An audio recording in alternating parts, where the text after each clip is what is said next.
Okay, guys, we were here. This is part two. Um, we talked about what A, H, and K do, just like what they did with the absolute value equations. Okay, so let's look at this one. Okay, looking at this, what we're looking at, guys, is realizing that our vertex is right here. That's why this is called vertex form. I can see the vertex. This is going to shift my vertex from where it usually is with the parent graph at 0, 0. It's shifting it over 1 and up 2. Okay, my vertex is at 1, 2. Okay, this is shifting it upside down, isn't it? Okay, so now I might write a couple points just to make sure. I might put, okay, I know my x coordinate is 1, so I might put 2 in just to see what happens. 2 minus 1 is 1. 1 squared is 1. The opposite of 1 is negative 1. Plus 2 is 1. So 2 gives me 1. So I realize that 0 must give me 1 as well because of the symmetry around the axis of symmetry. So the other thing I can do is realize that this 1 in front sort of acts like the slope a little bit. Okay, so I know that from the vertex, I'm going to go down 1 over 1. Okay, that sort of works that way. Okay, not completely. You'll see over here. Okay, but anyway, domain. Oh, you know what? I'm just going to fill this in the whole way. The domain's always all reals. All reals, all reals, all reals. Move my head. All reals. Okay? The domain's always that. It's the range that's different. Let me look at my y coordinates. It looks like 2 is the maximum that I can be.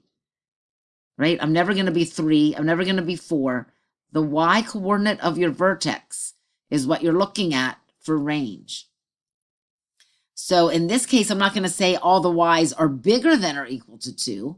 In this case, since my parabola is flipped upside down, oopsie, sorry, my y's are less than or equal to 2. That's my range. This is telling me, hey, what kind of y coordinates are there? Well, the y coordinates are always going to be smaller than or equal to 2. Domain is saying, what kind of x values am I allowed to put in my equation? Anything you want. Okay, let's go to this one. My vertex. Let's do red. My vertex. Oh, since it's plus 1, I'm shifted to the left one. And there's nothing added or subtracted out here. So I must be at negative 1, 0. Now, I know I'm going to be opening up because this is positive, but my y, or I have an 1/2 here, which I know is going to make it wider. So I might just put a number in. I like to put a value in. Okay, I kind of want it to be even since I'm going to be taking a half. So I'm going to put 1 in, okay, because 1 plus 1 is 2. 1 plus 1 is 2. 2 squared is 4. Half of 4 is 2.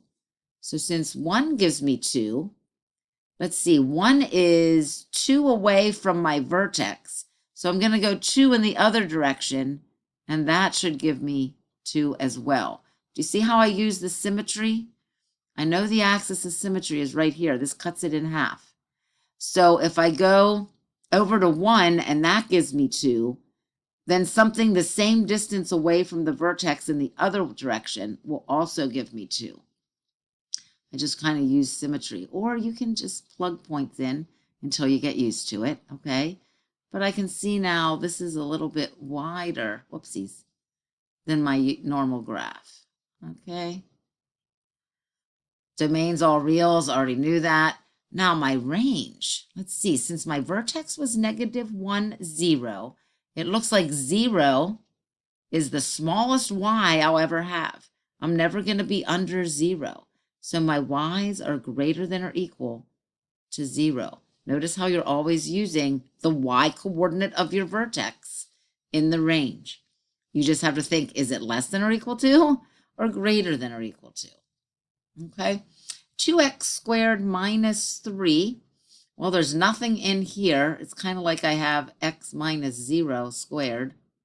Okay, there's nothing in with the x before I square it. So my vertex looks like it'll be 0, -3. So I realize I'm down here. This 2 is going to make it skinnier. I'm opening up. I'm going to put a point in just to double check. I'm going to stick 1 in. 1 squared is 1. 2 times 1 is 2. 2 minus 3 is -1. So 1 gives me -1. So the same distance over here will also give me -1. I can see my skinny parabola. Sorry, I didn't draw that very well. Okay, but it's skinnier than this one. Okay, now notice one thing that people do with the slope, or what they call a slope. It's not really a slope. People nickname it that. They say that from the vertex, I know that I'm going to use this 2 over 1, and I'm going to go up 2 over 1, and that'll be my next point, up 2 over 1 in each direction. It just doesn't work here. I didn't go up 1 over 2. What I did was go up a half over 1. Up a half. Like, that's the part that I don't like. When it's wider, I just assume plot points. But some people say, hey, just this is how many you go up, and you always go over 1. So you go up a half over 1, and that'll put you back on the graph. That's how you get wider. Anyway, don't worry about that. Just plot some points. Realize a half gives you wider. 2 was skinnier. If my A is negative, I'm upside down. Domain's always all reals. Range you have to think about. Oh, we didn't do range here. It's good I remembered that. My smallest y value is going to be -3. I'm never going to be underneath -3. So my y's are always bigger than or equal to -3. See how you use that? You always use the y coordinate of your vertex to tell me what the range is. It's either y is less than or equal to that if it's an upside down parabola, or it's greater than or equal to that if it's opening up.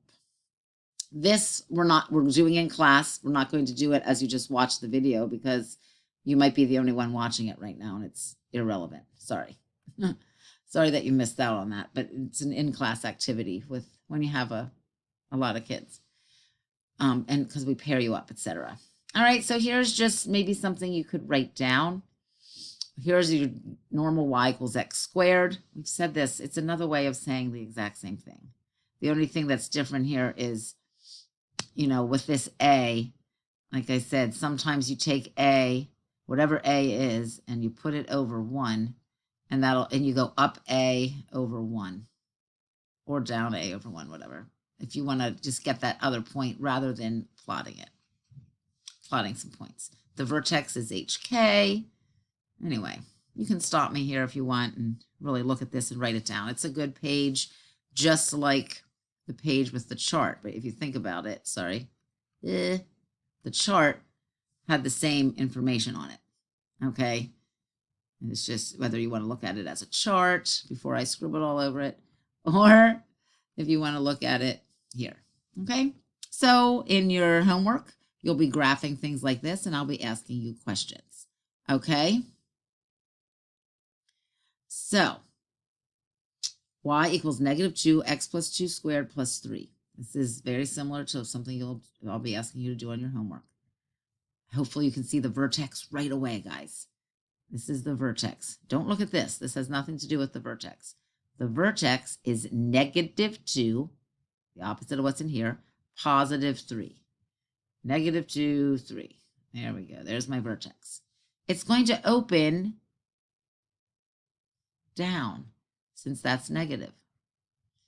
The axis of symmetry is x equals whatever the x coordinate of your vertex is.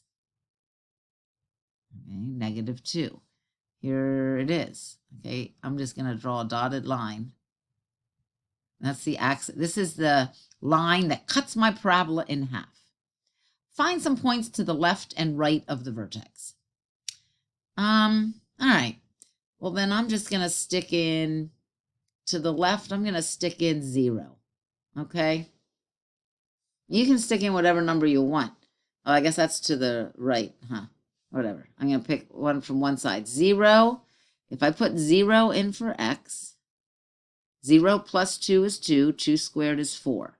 So now I have negative 2 times 4 plus 3. Negative 2 times 4 is negative 8. Plus 3 is negative 5. So now I know that 0, negative 5 is a point. I don't have to do any math for the other one. On the other side of my axis of symmetry, the same distance away, will also be another negative 5. So it looks like negative 4 gives me negative 5 as well. Okay, I only have to do a little math once. And then I use symmetry, and I draw it. Whoops. Okay. All right. That wasn't a very good drawing, was it? Okay, so what else do we have here? Oh, you could, if you wanted to, you can use this negative 2 idea, and maybe you could have gone down 2 and over 1. Down 2 and over 1. I didn't graph it very well. That's another point on the, if you don't want to use the math, that would have been a point. What is that? When I go down 2 and over 1, that gives me negative 1, 1. That was a point on the graph. Negative 3, 1 is a point on the graph. Okay, so just there'll be multiple things here. The y-intercept is always good to know. The y-intercept, you get that by putting 0 in for x, which I already did. So 0, negative 5 is the y-intercept. And then if I take the y-intercept and reflect it across the axis of symmetry, that gave me negative 4, negative 5. Okay, those aren't always going to be the same. I just happened to pick 0. So that's why maybe you wanted different points besides the y-intercept, like negative 1, 1 and negative 3, 1. Maybe I shouldn't have picked 0. Okay.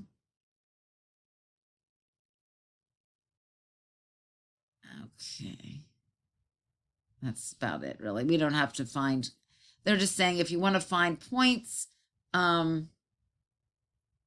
you can find x and y using, remembering to stick in any x, squaring it, etc. Is everybody okay? Hey, you can always use Desmos too. All right. So let's see what this guy did wrong. Dr. Math tried to graph the quadratic function on the graph below. Okay. Look at this and see what he did wrong. Okay. Pause me for a minute. Okay, what this person did wrong here is they got the right vertex. Negative 3, negative 4. That was good. But then when they put 0 in, 0 plus 3 is 3. 3 squared is 9. A third of 9 is 3. 3 minus 4 is negative 1. 0 should have been at negative 1. Okay, not negative 3. I think what they did was they went up 1 over 3. Okay, that's what they were thinking. It's up a third over 1 is what they, you know what I mean, which is hard to do, which is why, like I said, I just plug a number in. Once I find that number, since 0 gave me negative 3 across the axis, I would go over here, and negative 6 also should give me negative 1. Okay, so it is wider, but it's not that much wider. Okay? All right. So let's try this one. Y equals 1/2 x minus 4 squared minus 3. Pause me for a second and try. Okay, so hopefully you got the right answers. Let's look. The vertex should have been 4, negative 3. It opens up because this is positive. The axis of symmetry is at x equals 4. Let's find 2 points that you might not have found the same 2 points. That's no problem. Okay, we have 4, negative 3. I know it opens up.